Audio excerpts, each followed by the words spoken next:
অসম চুক্তিখন কিমান দূৰদৰ্শী আছিল অসম চুক্তিত সেইবোৰ কথা তেতিয়াই উল্লেখ আছে 5 নং দফাই কৈছে 71ৰ পিছত অহা হিন্দু মুছলিম সব যাব লাগিব আগত থকাখিনি থাকিব জাতি মাটি ভেটিৰ কথা কৈ একো কাহে জাপি দিলে হিন্দু থাকিব মুছলিম যাবগৈ বুলি ক'লে ফলত কি হৈছে এটাটো ধৰ্মীয় মেৰুকৰণৰ সৃষ্টি হৈছে দ্বিতীয়তে অবৈধ বিদেশীয়ে ভাষিকভাৱে জনসংখ্যাৰ ফালৰ পৰা দুয়োফালৰ পৰা আগ্ৰাসনৰ সৃষ্টি কৰিছে এই যে উচ্ছেদৰ কথাটো চলি আছে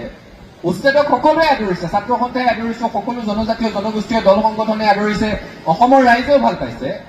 অসমৰ সত্ৰৰ মাটি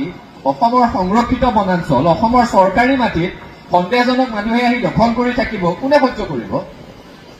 উচ্ছেদ হ'ব লাগে চৰকাৰে উচ্ছেদ কৰিছে সাধুবাদ পাইছে কিন্তু উচ্ছেদ হোৱাৰ পিছত মানুহখিনি আকৌ ক'ত গৈছে সেই মানুহখিনি বৈধ ভাৰতীয় নাগৰিক নে অবৈধ বিদেশী সেইটো চিনাক্তকৰণৰ কাম আৰম্ভ হৈছে নে নাই হোৱা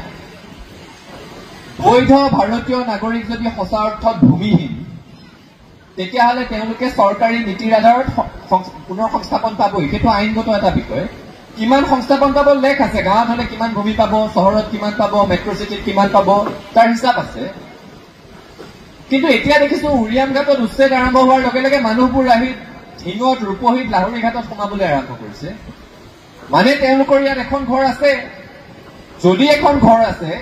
তেতিয়াহ'লে আন এটা জেগাত গৈ ভূমি দখল কৰাটো কি ধৰণৰ ভূমিহীন নে সেইটো এটা পৰিকল্পিত আগ্ৰাসন সেই কথাটো আমি পাতিব লাগিব কাৰণ মন কৰিব সাউথ চালমাৰাৰ পৰিয়াল লখিমপুৰত ভূমি দখল কৰাত ধৰা পৰিছে বৰপেটাৰ পৰিয়াল লখিমপুৰত ভূমি দখল কৰাত ধৰা পৰিছে বৰপেটাত কি চৰকাৰী মাটি নাই সাউথ চালমাৰাত কি চৰকাৰী মাটি নাই আছে এটা পৰিকল্পিত আগ্ৰাসন চলিছে এটা পৰিকল্পিত ষড়যন্ত্ৰ চলিছে এই যে ভূমিহীনৰ নাম লৈ আৰু ভূমিহীন হল বুলিয়ে চৰকাৰী নীতিৰ আধাৰত সংস্থাপন পাব ভূমিহীন বুলি বেনাৰ এখন লৈ কোনোবা জেগাত গৈ 100 বিঘা 200 বিঘা মাটি দখল কৰি থকাটো কেনেকুৱা নিয়ম আৰু এই ভূমিহীনৰ নামত এই বৰপেটাৰ পৰা 50 ঘৰ কৰবাৰ পৰা 20 ঘৰ কৰবাৰ পৰা 30 ঘৰ বেলেগ এখন জিলালৈ গুচি যায় অৰ্থাৎ এবাৰত 400 ঘৰ মান মানুহ বেলেগ এখন জিলালৈ গুচি যায় 400 ঘৰ মানুহ মানে 400টা পৰিয়াল মানে তেওঁলোকৰ তাতে আঠেৰে পূৰণ কৰি লওক কিমান হাজাৰ মানুহ এই মানুহখিনি এবছৰত গ'ল পিছৰ বছৰ নতুন মানুহ আহিল থকা মানুহখিনিৰ বংশ বৃদ্ধি হ'ল ক্ৰমশঃ লাহে লাহে গৈ গৈ 20 বছৰৰ পিছত 30 বছৰৰ পিছত দেখিব তাত গৈ 20,000 30,000 35,000 নতুন মানুহৰ বসতি হ'ল আৰু যেতিয়া বসতি হ'ল সেই 20,000 30,000 মানুহে তাত ভোটাধিকাৰ লাভ কৰিব আৰু 30,000 মানুহে তেতিয়া নিৰ্ধাৰণ কৰিবলৈ আৰম্ভ কৰিব সেই সমষ্টিটোৰ পৰা এমএলএ কোন জিকিব বা কোন হাৰিব 20,000 থাকোতে 25,000 থাকোতে কোন হাৰিবটো নিৰ্ধাৰণ কৰিব 40,000 যেতিয়া হ'ব কোন জিকিবটো নিৰ্ধাৰণ কৰিব এই ধৰণে আমাৰ খিলঞ্জীয়া মানুহৰ হাতৰ পৰা এফালে ভূমি গৈ আছে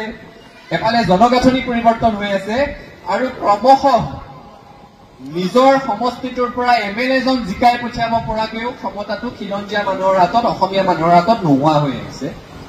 সেইকাৰণে আমি উচ্ছেদ সমৰ্থন কৰিছো আৰু উচ্ছেদৰ কথা কওঁতে এই কথাটোও কৈছো